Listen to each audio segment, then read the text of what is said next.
هذه يا جماعة ممكن 6 سوائل، لكن خلونا نشوف هل ممكن تشيل كل السوائل. نشوف سوا. أول شيء نبدأ بالكاتشب.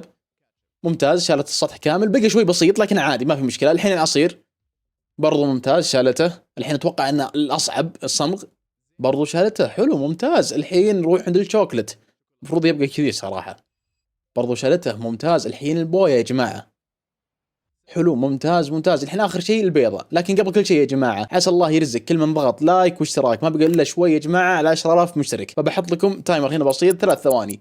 اشترك مع اللايك، شكرا لك. روح عند البيض، ما قدرت. حلو ممتاز، متوقع.